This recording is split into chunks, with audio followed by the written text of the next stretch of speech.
Video کے نیچے subscribe کے بٹن پہ کلک کریں، بیل کے آئیکن پہ کلک کیجئے تاکہ ہر نئی ویڈیو کی نوٹیفیکیشن آپ کو مل جائے۔ اعوذ باللہ من الشیطان الرجیم، بسم اللہ الرحمن الرحیم۔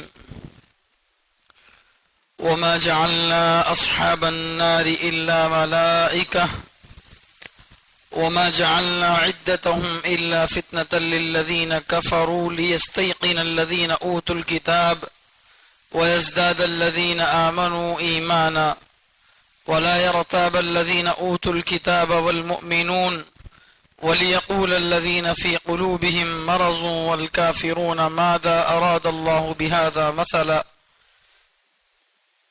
كذلك يضل الله من يشاء ويهدي من يشاء وما يعلم جنود ربك إلا هو وما هي إلا ذكرى للبشر صدق اللہ العظیم۔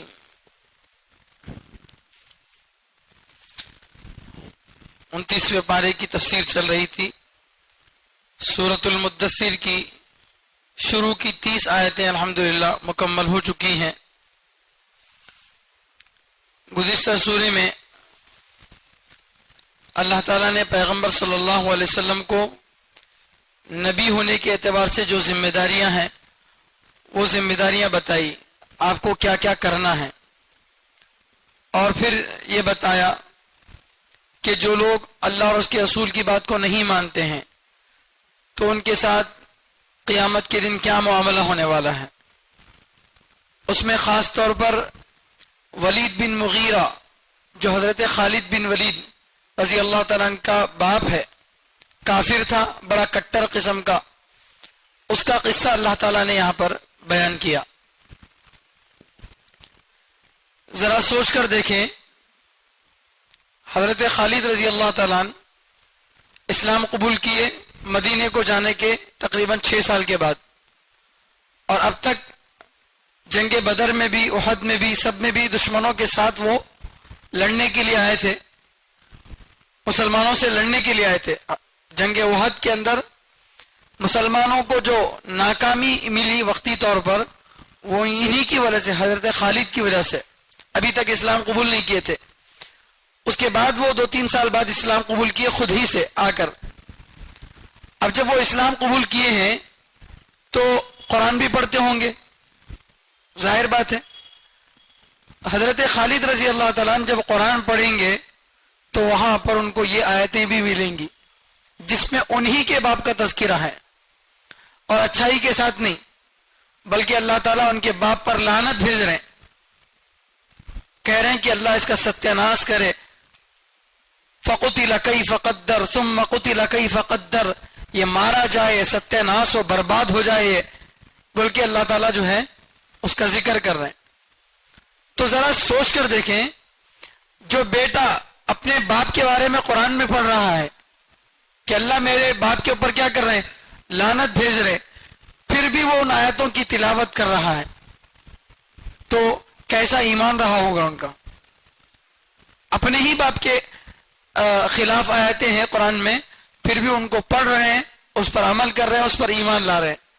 تو بہرحال ان کا واقعہ تھا، اور اللہ تعالیٰ نے بتایا کہ یہ ولید بن مغیرہ جس نے قرآن کی آیتوں کا مذاق اڑایا، انکار کیا، اس کو جہنم میں داخل کریں گے۔ تو جہنم کیا ہے اس کو اللہ تعالیٰ بتایا کہ جہنم جو ہے کھال کو نوچنے والی ہے، بھن دینے والی ہے۔ جہنم پر 19 فرشتے ہیں، ذمہ دار فرشتے کتنے ہیں جہنم پر؟ 19۔ اب سوال یہ پیدا ہوتا ہے کہ 18 کیوں نہیں، 20 کیوں نہیں، 19 ہی کیوں؟ تو اس کو اللہ تعالیٰ جو ہے آگے بتا رہے ہیں کہ یہ جو ہم نے جہنم پر 19 فرشتوں کو ذمہ دار مقرر کیا ہے، یہ حقیقت میں کافروں کے لیے آزمائش ہے، کافروں کے لیے آزمائش ہے۔ کس اعتبار سے آزمائش ہے؟ کہ یہ اس عدد کو سن کر اللہ تعالیٰ نے جہنم کے 19 فرشتے مقرر کیے ہیں ذمہ دار، اس کو سن کر کیا وہ مانتے ہیں یا اس کا مذاق اڑاتے ہیں؟ ان کی آزمائش ہے۔ بہت ساری آیتیں قرآن کی ایسی ہیں جن کا ترجمہ تو معلوم ہے، لیکن ان کی حقیقی مراد اللہ جانتے ہیں. جیسے اللہ تعالیٰ قرآن کریم میں فرما رہے ہیں کہ اللہ تعالیٰ کا ہاتھ ہے، اللہ کا دل ہے. یہ اس طرح کی آیتیں قرآن کریم میں آپ کو مل جائیں گی. لیکن اللہ کا ہاتھ کیسا ہے؟ ید اللہ، اللہ کا ہاتھ کیا ہماری طرح 5 انگلیوں والا ہے؟ نہیں معلوم. اب یہ بولیں گے ہم اللہ نے جو کہا وہ قرآن میں صحیح ہے، اس پر ہم ایمان لاتے ہیں، لیکن اس کی کیفیت کیسا ہے یہ ہاتھ وہ اللہ کے حوالے. اسی طرح اللہ نے کہا 19 فرشتے ہیں، ہم اس کو مانتے ہیں، اس پر ایمان لاتے ہیں، لیکن یہ کیسے 19 فرشتے ہیں، کیوں 19 رکھے گئے ہیں، 18 یا 20 کیوں نہیں رکھے گئے، اس کا علم اللہ کے حوالے کر دیتے ہیں. سمجھ رہے ہیں؟ تو ایسی آیتوں کے چکر میں نہیں پڑنا چاہیے کہ 19 ہی کیوں رکھے. یہ آزمائش کے لیے ہے. جیسے قرآن جب شروع ہو رہا ہے تو قرآن کی پہلی آیت کیا ہے؟ الف لام میم. سورۃ الفاتحہ جو ہے وہ تو قرآن کے کسی پارے کا حصہ نہیں ہے.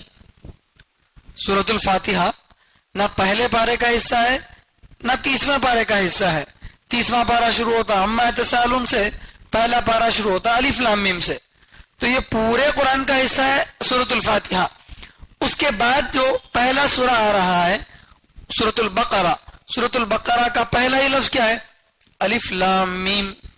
اب اس کا ترجمہ کس کو معلوم ہے؟ دنیا کا کوئی بڑا سا بڑا عالم دین مفتی لا لو، کسی کو اس کا ترجمہ اور مطلب نہیں معلوم.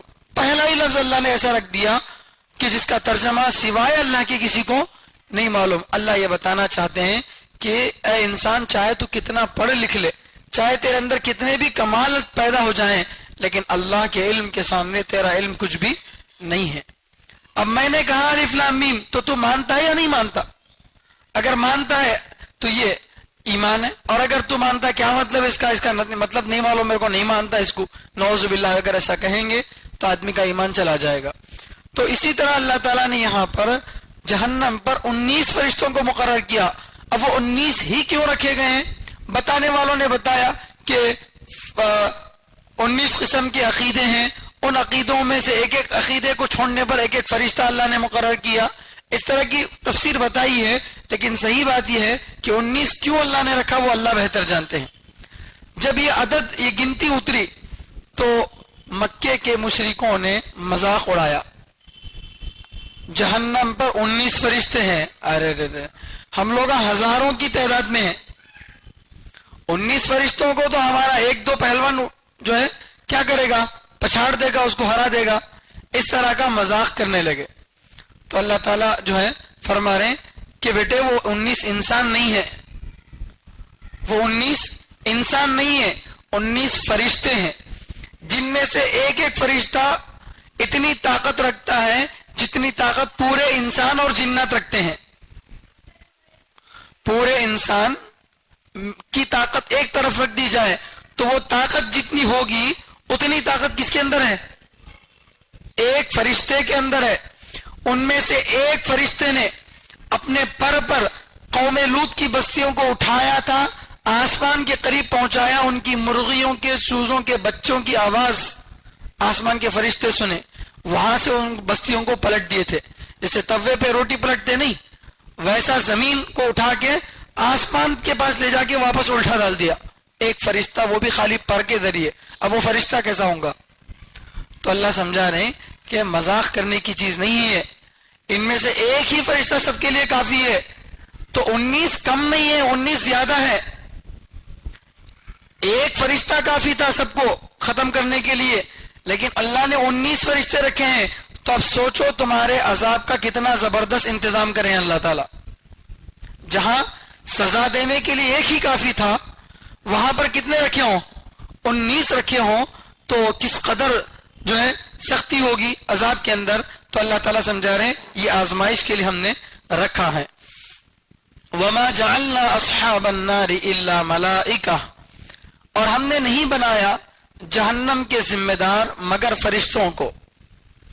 ہم نے نہیں بنایا ما جعلنا اصحاب النار، جہنم کے ذمہ دار، الا ملائکہ، مگر فرشتے. ملائکہ کے معنی فرشتے. تو ہم نے جہنم کے ذمہ دار کس کو بنایا ہے؟ فرشتوں کو بنایا ہے، انسانوں کو نہیں. کیوں؟ انسان جو ہے وہ دوسرے انسان کی تکلیف کو دیکھ کر برداشت نہیں کر سکتا، کتنا بھی کٹر دشمن رہے گا، کبھی نہ کبھی کیا ہوتا، جذبہ پیدا ہوتا، ارے بھائی آخر انسانی سے نہ انہیں بھی کئی کو ایسا کرنا بول کے.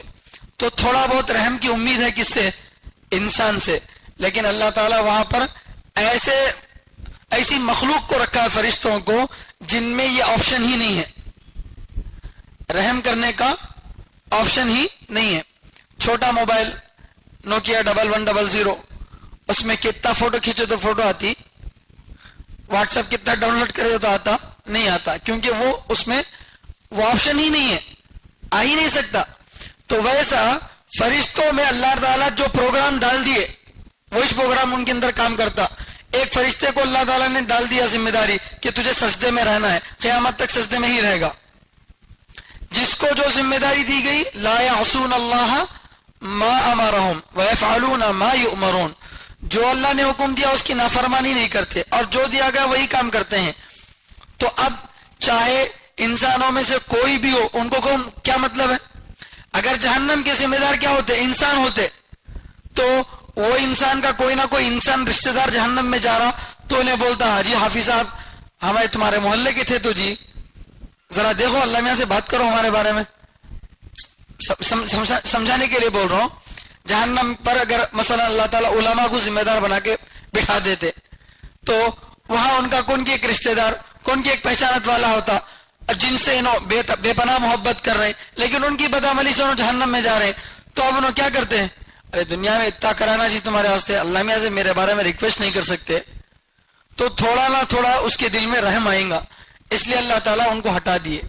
بولے ہم نے جہنم کا ذمہ دار صرف فرشتوں کو بنایا، اور جہنم کے فرشتے تو بہت زیادہ ہیں، جہنم کے فرشتے بہت زیادہ ہیں. حدیث میں آتا ہے کل قیامت کے دن جب جہنم کو لایا جائے گا تو جہنم کو 70,000 رسیوں سے باندھا ہوا ہوگا، زنجیروں سے، اور ہر زنجیر کو 70,000 فرشتے پکڑے ہوئے ہوں گے. اتنا وہ جو ہے غصے میں ہوگی، اپنے جن کو جہنم میں ڈالا جا رہا ہے ان لوگوں پر اتنا غصے میں ہوگی کہ وہ کوشش کرے گی کہ ان کو جو ہے کھا لے، ان کو اپنے اس میں لے لے، لیکن ان کو روک کر رکھیں گے کون؟ فرشتے. ایک ایک زنجیر کو پکڑنے والے 70,000 فرشتے ہوں گے. اگر آپ اس کا حساب لگائیں گے تو 5 ارب 90 کروڑ فرشتے ہوں گے جو صرف جہنم کو سنبھالنے کے لیے. کتنے؟ 5 ارب 90 کروڑ، تقریباً 6 ارب کروڑ، یعنی 6,000 کروڑ فرشتے، قریب 6,000 کروڑ. پوری ہندوستان کی آبادی کتنی ہے؟ 130 کروڑ. پوری ہندوستان کی آبادی 130 کروڑ ہے، دنیا کا سب سے بڑا ملک، اس کی پوری آبادی 130 کروڑ ہے، اور صرف جہنم کو سنبھالنے والے فرشتے کتنے ہیں؟ 6,000 کروڑ فرشتے. اب سوچئے، یہ ایک اندازہ بتا رہا ہوں میں. تو اتنی بڑی تعداد اللہ تعالیٰ نے جہنم کے صرف سنبھالنے والوں کو رکھی ہے. اب اس کے علاوہ فرشتوں کی اتنی جماعتیں ہیں، اتنے ان کے کام ہیں، اللہ کے علاوہ کوئی نہیں جانتا کہ فرشتے کتنے ہیں. تو اللہ تعالیٰ فرما رہے کہ جو ہم نے جو گنتی بتائی ہے یہ خالی 19 نہیں ہوں گے، 19 تو ذمہ دار ہوں گے. یہ جو 19 فرشتے وہاں پر جہنم پر ہوں گے وہ خالی 19 نہیں ہوں گے، ان 19 میں سے ایک ایک کے تحت کئی فرشتے ہوں گے. ان میں سے ایک فرشتے کا نام کیا ہوگا؟ مالک. یا مالک لیقضی علینا ربک قال انکم ماکثون. 25ویں پارے میں اللہ فرماتے ہیں مالک، جہنم کا جو ذمہ دار فرشتہ ہے اس کا نام ہے مالک، اور جنت کے فرشتے کا ذمہ دار فرشتے کا نام رضوان.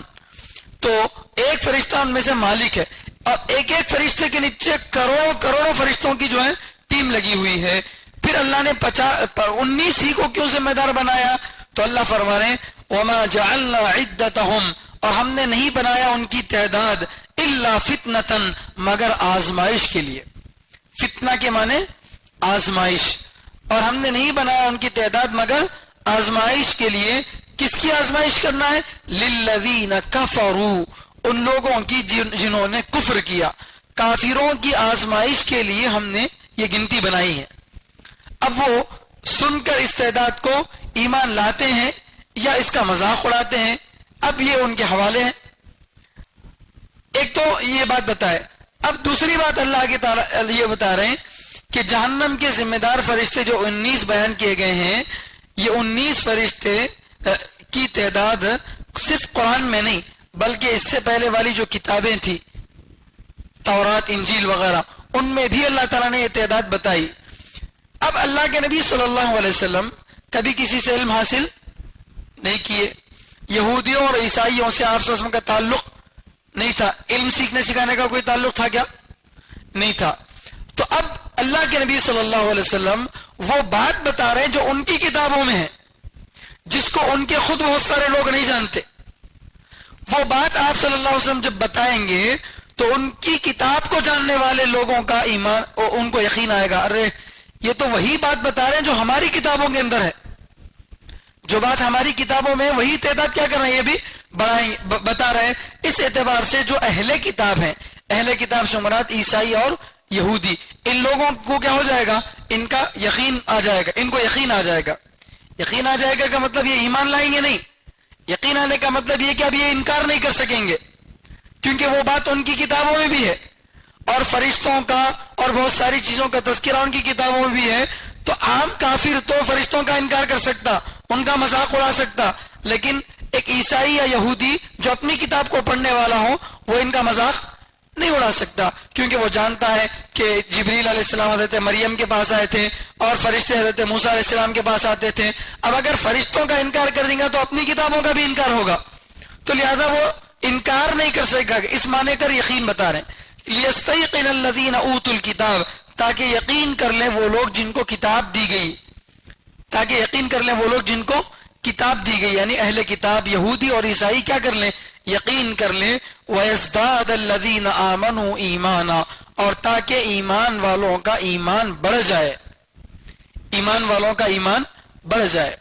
ایمان والوں کا ایمان کیسے بڑھے گا 19 کی تعداد بتانے سے؟ ایک وجہ تو یہ ہے کہ جب مسلمان دیکھیں گے کہ ہمارے پیغمبر صلی اللہ علیہ وسلم جو کبھی یہودیوں سے کسی قسم کا کوئی تعلق نہیں رکھے سیکھنے سکھانے کا اور ان کی کتاب کو جانتے نہیں پڑھتے نہیں، مگر اس کے باوجود وہی تعداد بتا رہے ہیں جو ان کی کتابوں میں ہے، تو اس کا مطلب ہمارے نبی کو ہمارے قرآن کے علاوہ باقی کتابوں کا بھی اللہ نے کیا کیا، علم دیا. اور ہمارے نبی جو باتیں بتا رہے ہیں وہ کوئی اپنی طرف سے نہیں بلکہ جو بات اللہ نے تورات میں انجیل میں بتائی وہی بات اللہ تعالیٰ کیا کر رہے ہیں، قرآن میں بھی بتا رہے ہیں. تو ہمارے نبی دیگر نبیوں سے ہٹ کر کوئی بات نہیں بتا رہے، انہی کی بات کو کیا کر رہے ہیں، بتا رہے ہیں. تو جس بات کو یہودی اور عیسائی بھی ایکسپٹ کر رہے ہیں اس بات کو دیکھ کر ایمان والوں کا کیا ہوگا، ایمان بڑھے گا. ارے بھائی اگر یہ بات ایسی ہوتی جو وہ لوگ نہیں مانتے تب بھی ہم کیا کرتے ہیں، مان لیتے، لیکن یہ بات تو ایسی ہے جس کو ہم تو مانتے ہی ہیں، ہمارے ساتھ کون بھی مان رہے ہیں، یہودی اور عیسائی بھی مان رہے ہیں. اس طریقے سے ان کا ایمان بڑھ جائے گا.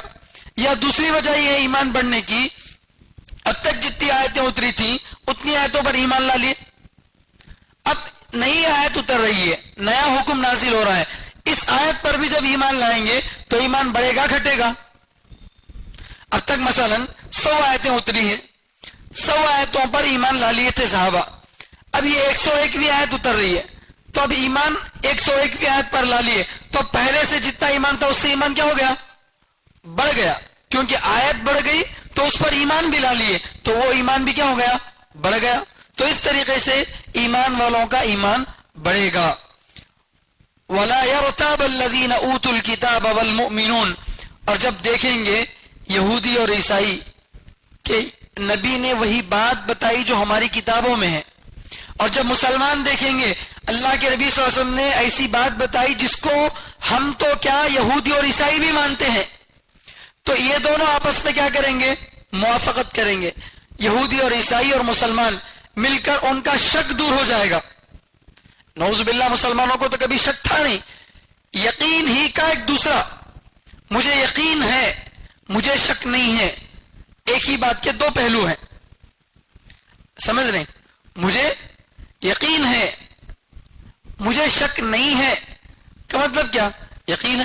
تو اسی بات کا انداز بدل کر اللہ تعالیٰ بتا رہے ہیں وَلَا يَرْتَابَ الَّذِينَ أُوتُوا الْكِتَابَ وَالْمُؤْمِنُونَ، اور ایمان والے اور اہل کتاب وہ کیا نہیں کریں گے؟ شک نہیں کریں گے، کیونکہ یہ وہی تعداد ہے جو ان کی کتابوں کے مطابق بتائی گئی، تو اس طریقے سے دونوں کا شک دور ہوگا۔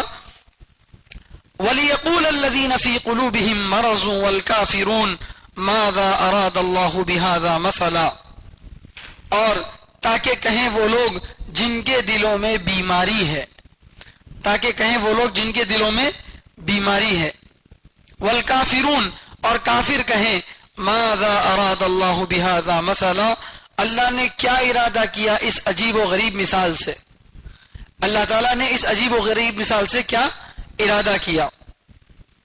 تو ایک تو اس میں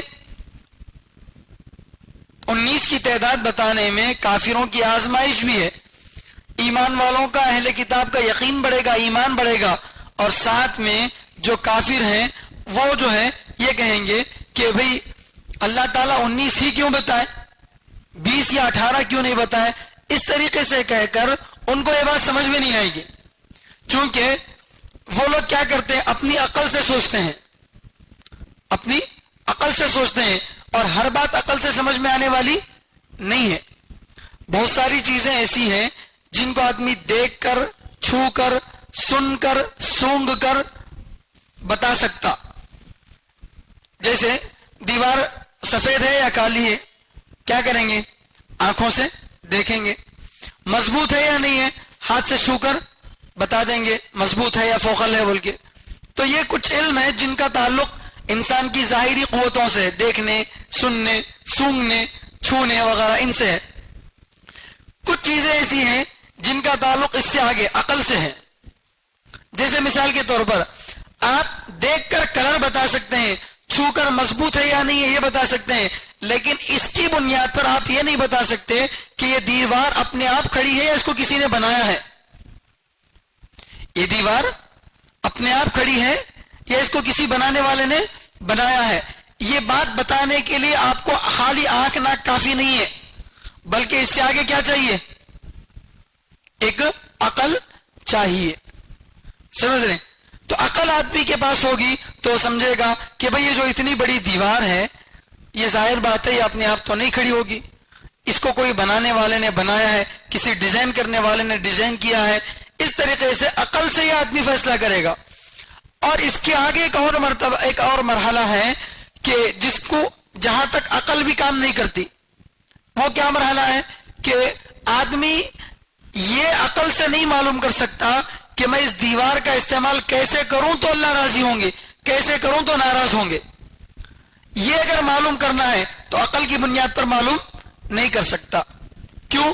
اس لیے کہ حضرت علی رضی اللہ تعالیٰ فرماتے ہیں لو کان الدین بالعقل، اگر دین کا تعلق عقل سے ہوتا، یعنی ساری باتیں صرف عقل سے ہی سمجھ میں آ جاتی، تو لکان اسفل خفین اعلی من فوقی، تو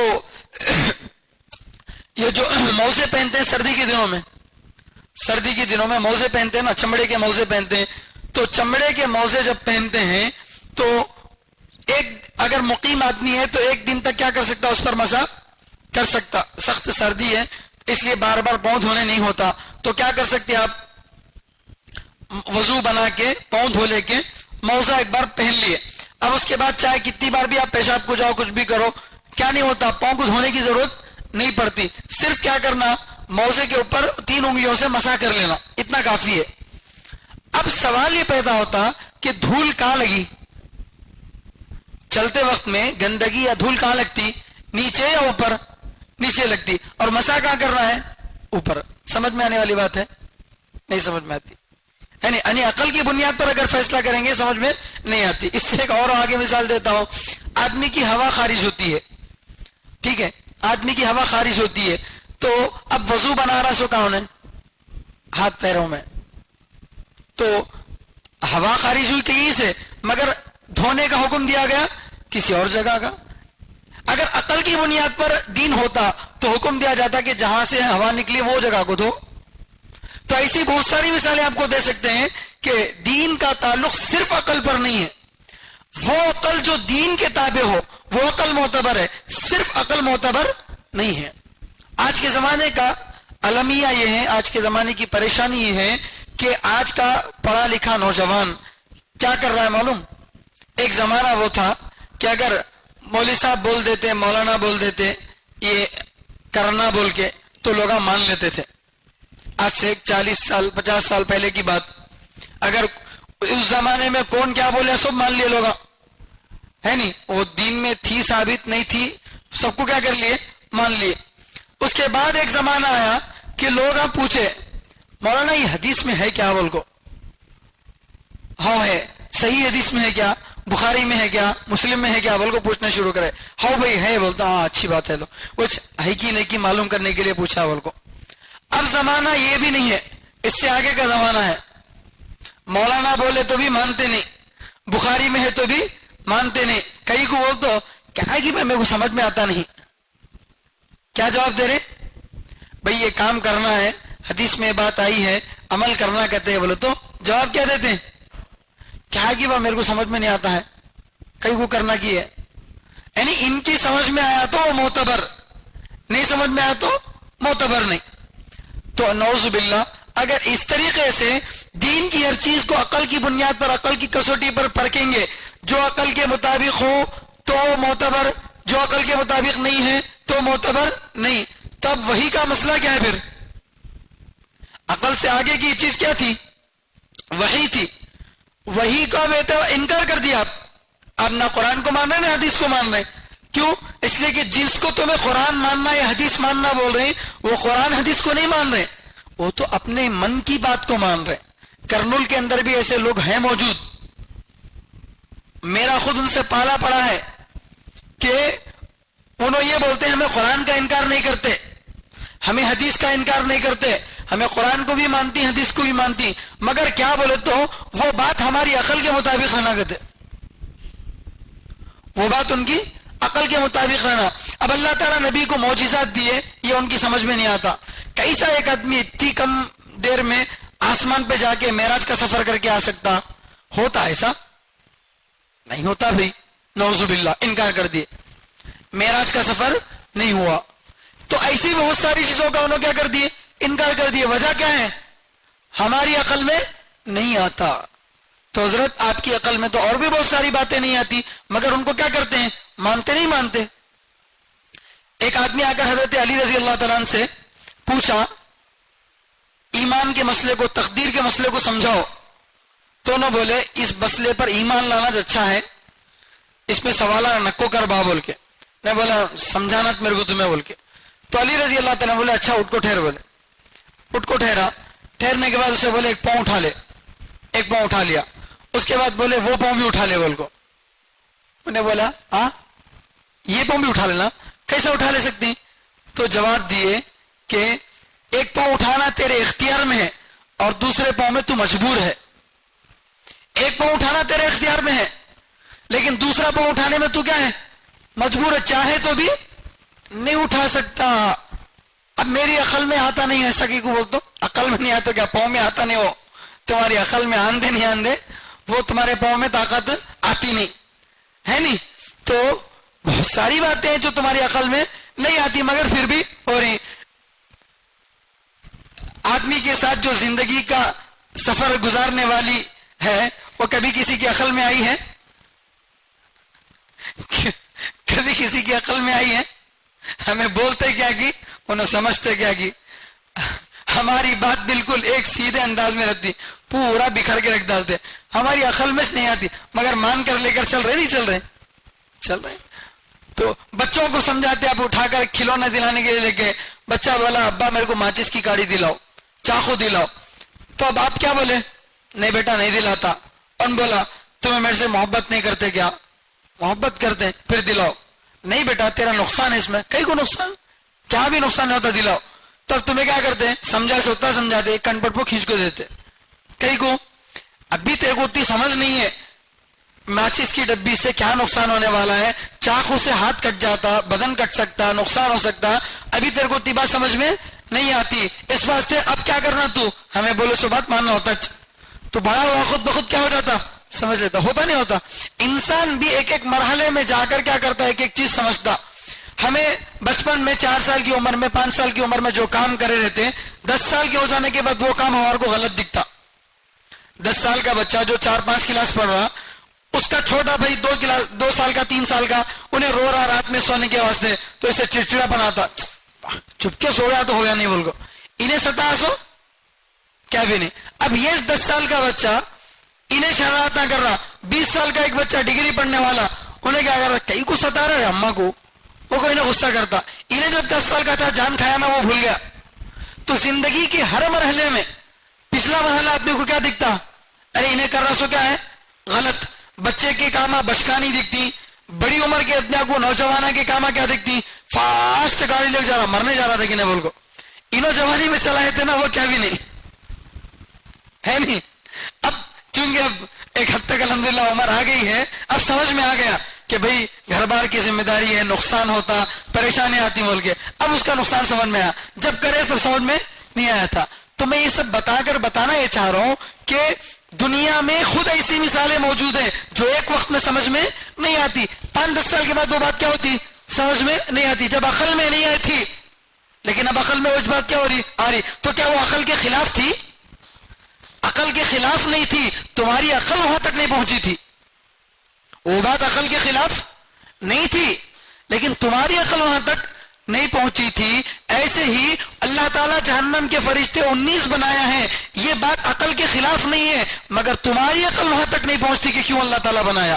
جب اللہ کی یہ حکمت کھل جائیں گی تمہارے سامنے, کیوں اللہ تعالیٰ نے 19 فرشتوں کو بنایا, تو اللہ اس واسطے بنایا کیا, معلوم ہی نہیں تھا تھی, تب ایمان لانے کا کوئی فائدہ نہیں ہے. ایمان تو اسی کو بولتے ہیں جو بن دیکھی چیزوں پر کیا کرے, ایمان لائے. دیکھ کر ایمان لانا تو کوئی ایمان نہیں ہے. تو لہذا اللہ فرما رہے وَلِيَقُولَ الَّذِينَ فِي قُلُوبِهِم مَرَضٌ, تاکہ کہیں وہ لوگ جن کے دلوں میں بیماری ہے. دلوں میں بیماری وہ تو ہارٹ اٹیک بول کو نہیں, دل کی بیماری کا مطلب بھیا دل کی بیماری کا مطلب ایمان کی کمزوری یا نفاق, یعنی جو لوگ کمزور ایمان والے. کمزور ایمان کا مطلب کیا, جس کا کوئی ایمان معتبرش نہیں ہے, بہت ہی کمزور درجے کا ایمان, جس ایمان کا کوئی اعتبار ہی نہیں ہے. یا پھر منافق جن کے دلوں میں کیا ہے بیماری ہے. تو ایسے لوگ کیا کریں گے, کہیں گے, اور اسی طرح کافر لوگ کہیں گے ماذا اراد اللہ بہذا مثلا, اللہ تعالیٰ نے اس عجیب و غریب مثال سے کیا ارادہ کیا. کئی کو اللہ تعالیٰ یہ مثال دے رہی 19 بول کو, اللہ کوئی دوسری مثال نہیں دے سکتے تھے کیا؟ قرآن میں اللہ تعالیٰ جو ہے ایک جگہ فرما رہے مثلا ما بعوضۃ فما فوقها, کہ مچھر کے برابر, مثلا ما بعوضۃ فما فوقها, مچھر یا اس سے بھی کم. ایک جگہ مچھر کی مثال دیے, ایک جگہ اللہ تعالیٰ مکڑی کی مثال دیے کمثل العنکبوت, ایک جگہ چونٹی کی مثال اللہ دے رہے ہیں. تو مچھر کی, مکڑی کی, چونٹی کی مثالیں جب دیے تو یہ مکے کے مشرکان کیا بولے معلوم, اللہ میاں کیا جی چھوٹی چیزوں کی مثالیں دے رہے ہیں. اللہ تعالیٰ کیا کرنا, اپنے حساب سے مثالیں دینا تھا. اللہ تعالیٰ کیا کرنا تھا, اپنے حساب سے مثالیں دینا تھا. تو اللہ اگر اپنی شان کے مطابق مثال دیے تو ہم کو سمجھ میں آتا. الف لام میم کو آج تک سمجھ سکے ہم نہیں سمجھ سکے. تو اگر اپنی شان کے مطابق اللہ مثال دیتے تو کسی کو سمجھ میں نہیں آتا تھا. اور قرآن کا مقصد کیا ہے, سمجھنا, اس پر عمل کرنا ہے. تو جو مثال ہر شہر والا, ہر قریے والا سمجھ سکتا اور دنیا کے ہر زمانے والا سمجھ سکتا, وہی مثالیں اللہ قرآن میں دی ہیں.